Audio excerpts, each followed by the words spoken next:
Bonjour Sabine, bonjour Marc, bonjour à tous. Alors je prends un petit temps pour vous donner cette fin d'enseignement sur la guérison et surtout sur l'enseignement. Alors excusez ma voix, c'est la voix du matin, je me lève. Donc il est important de comprendre comment convertir et surtout pourquoi. Parce que en fait convertir pour convertir, ça sert à rien, ça ne porte aucun fruit.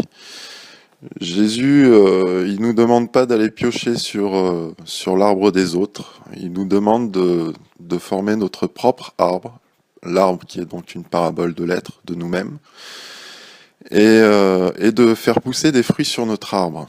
Alors des fruits, pas n'importe comment et pas n'importe qui, cela va de soi. Tout est défini dans la Bible, j'invente rien. Si vous cherchez une sagesse, si vous cherchez un enseignement, tout se trouve toujours et se trouvera toujours dans la Bible. Donc, comment convertir quelqu'un? C'est plutôt simple en fait. Il faut savoir que Jésus est venu pour les pécheurs et donc à son image, parce que nous devons être à son image, même si nous n'y arriverons jamais. Nous devons essayer de lui ressembler au maximum. Notre but, c'est d'être tel à lui, donc d'aller vers les pécheurs. Et surtout vers les pécheurs qui sont malades, vers ceux qui ne vont pas bien. Il y a des symptômes qui trompent pas, des personnes qui sont sur la voie large, ceux qui sont sur la voie de perdition, comme l'a dit Jésus. C'est le manque de sommeil, les insomnies, ceux qui boitent, ceux qui ont des maladies chroniques.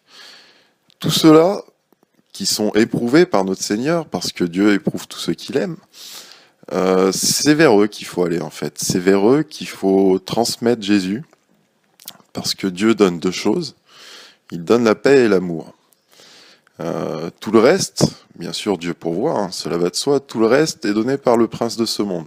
Mais Dieu, lui, ne donne que deux choses célestes, deux choses de l'esprit, deux choses du cœur, c'est la paix et l'amour, rien de plus.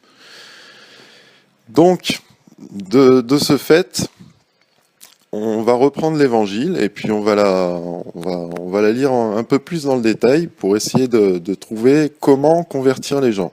Alors souvent, je vois les évangélistes qui arrivent vers les gens, ils ont une Bible à la main et puis ils sont dans un joli costume, costard cravate et puis ils disent Jésus, Jésus, Jésus, Jésus. Et puis ben les gens ils passent, ils écoutent même pas, ils se disent c'est qui lui, il me parle de quoi, il veut m'emmener dans sa secte, il veut me raser le cerveau et m'endoctriner. Alors ça, bah ça porte forcément aucun fruit, surtout dans un pays comme la France. Alors je sais pas comment c'est en Afrique. Mais dans la France, des sectes, tout ça, il y en a des tonnes et les gens se méfient beaucoup. Surtout avec ce qui se passe avec l'islam, les gens se disent ils veulent m'endoctriner pour que je mette une ceinture de bombe et que j'aille me faire sauter dans le métro. Donc ça ne porte aucun fruit, les ministères se vident et il n'y a plus de conversion. Donc comment convertit-on pour pouvoir guérir un malade? Eh ben c'est très simple en fait. Le monde manque d'une seule chose en fait, il manque d'amour aujourd'hui, on le voit bien.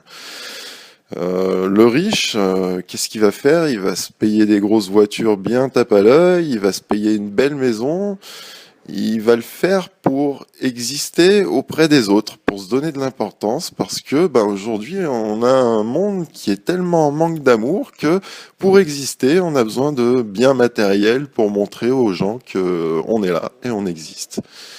Or, c'est un peu pauvre parce que finalement, ces gens, le jour où ils font faillite, eh ben, ils se retrouvent tout seuls parce que finalement, les vrais amis, ils n'en ont pas.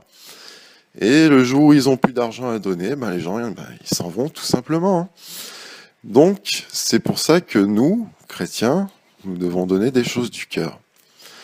Alors une fois, à la télévision, j'ai vu une évangéliste qui arrivait à convertir beaucoup de masses et elle s'y prenait bien elle. Elle allait pas vers les gens en disant Jésus, Jésus, Jésus, Jésus. Ça, elle savait très bien que ça marchait pas. Elle était avec un groupe d'amis et puis il y avait des guitares, des djembés et tout ça. Et ils se mettaient à chanter des chants, même pas chrétiens d'ailleurs. Et puis cette femme, cette jeune femme, qui était pas spécialement belle de corps, de visage et tout ça, mais qui rayonnait d'une beauté intérieure. Elle allait vers les gens et elle leur donnait ce qu'ils avaient réellement besoin. Elle allait vers les gens et elle disait, s'il vous plaît, est-ce que je peux vous prendre dans mes bras? Eh ben, vous savez quoi? 99% des gens répondaient oui. Pourquoi? Parce que ce monde manque cruellement d'amour. Et les gens aujourd'hui, ils ont besoin en fait d'être entendus. Ils ont besoin d'être écoutés. Ils ont besoin de rien de plus. L'argent, tout ça, on arrive tous plus ou moins à en trouver. Mais l'amour, c'est déjà plus compliqué. Donc ça sert à rien de venir vers les gens en disant Jésus, Jésus, ça porte aucun fruit. Et puis c'est pas chrétien, c'est pas dans la parole. En fait, pour apporter Jésus à quelqu'un, eh ben il faut pas commencer par lui parler de Jésus, il faut commencer à s'intéresser à lui. Essayer de comprendre, voir s'il fait partie de ces gens qui sont sur la voie large, à savoir s'ils ressentent l'anxiété, s'ils sont insomniaques, s'ils ont s'ils ont beaucoup de maladies, etc., etc., s'ils sont éprouvés, s'ils ont perdu des enfants, faut s'intéresser à eux, tout simplement. Et puis, quand on les connaît bien, quand on les a entendus, quand on comprend leurs problèmes, par l'évangile, on leur apporte la solution, tout simplement. Donc elle est très importante, cette notion de cœur, parce que finalement Jésus ne nous demande pas de convertir pour convertir. Il nous demande de convertir pour trouver notre trésor du cœur, pour qu'on puisse s'asseoir à une table, tous autour d'une table, et partager ensemble des moments fraternels, d'études de la parole ou de choses simples, hein, pas forcément bibliques, mais de partager des vrais moments de bonheur ensemble. Donc c'est très important. Et donc il y a cette phrase que l'on trouve dans Matthieu 6, 21, après vous pouvez lire ce qu'il y a avant et ce qu'il y a après, je vous le conseille même, qui est là. Car là où est ton trésor, là aussi sera ton cœur. C'est-à-dire que notre petit coin de paradis, on doit se le construire, se le bâtir, se l'édifier, parce que rentrer au paradis seul, ça sert pas à grand chose, autant être dans les ténèbres du dehors, on est bien d'accord. Donc le but, c'est de se créer ces fameuses richesses du cœur. Ne plus être seul. Aujourd'hui, on sait aimer sa femme, on sait aimer son fils, sa fille, on sait aimer ses cousins, sa mère, son père, un peu comme les païens d'ailleurs. Mais aimer les inconnus, aimer les gens qui se perdent, aimer les pécheurs sans les juger, comme nous demande Jésus, ça on a un peu plus de mal. Aujourd'hui, les chrétiens, c'est un triste constat, c'est la religion qui juge le plus. Et en plus, non seulement ils jugent, mais en plus, ils jugent sans connaître la loi. C'est-à-dire qu'ils vont voir quelqu'un qui vit en concubinage, oh, quel pécheur! Ah bon? D'où vous trouvez ça? Lisez votre Torah. Est-ce que le concubinage est un péché? Non, pas forcément. Donc, il faut arrêter avec ces jugements à l'emporte-pièce et aller vers les gens, même ceux qui sont de mauvaise vie, comme Jésus l'a fait. Jésus, il n'était pas là pour les justes qui savaient vivre de leur justice. Il était là pour les pécheurs, il l'a dit lui-même. Et à son image, nous devons faire pareil.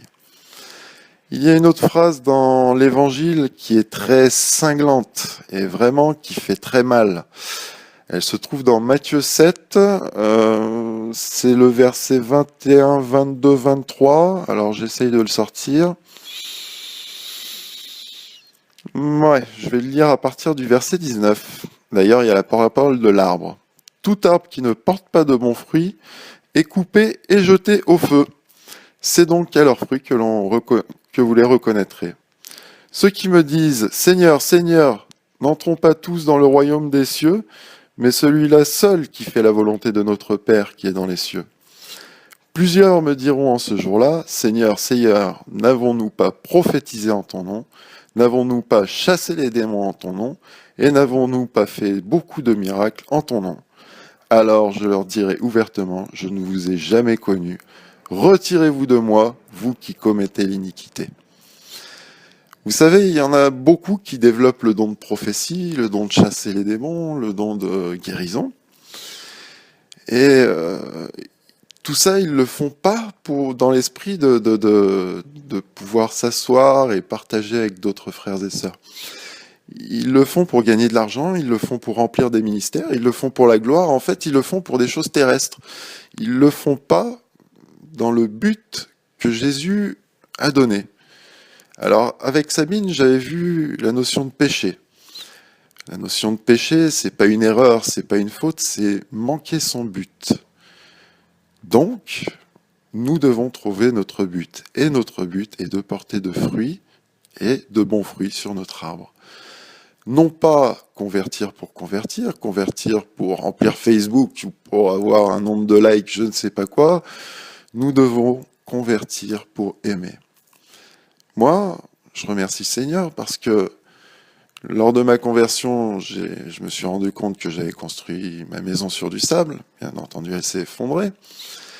Que j'étais entouré de ronces. Alors, j'ai dû brûler un peu les ronces. Et j'ai eu une longue période de combat qui s'en est suivie. Mais Dieu m'a promis plusieurs choses. Il m'a promis l'amour. Et il m'a donné l'amour. Donc, frères et sœurs, vraiment, il est important de convertir pour aimer. Il y a une autre parabole qui est importante et que vous pouvez étudier. C'est la parabole de la femme qui épouse les 7 frères. Cette femme, elle épouse un premier frère, et puis le frère décède, et puis ensuite elle épouse le second frère, puis le troisième, etc. Tout ça en fonction de la Torah, donc de la loi. Et puis à la fin, au final, la personne qui pose la question à Jésus, mais avec quel homme elle sera? Jésus, qui connaît exactement l'essence même du paradis, dit mais personne l'aura au paradis, pas de corps physique. Donc, frères et sœurs, ce qui est le plus important dans la vie, c'est d'aimer de façon spirituelle. Pas de façon charnelle. C'est vrai qu'on a des facilités à aimer ces démons qui sont beaux de corps et de visage, ces gens qui parlent bien, qui fascinent. Ce sont des serpents. D'ailleurs, le plus bel animal du jardin d'Éden, c'était le serpent.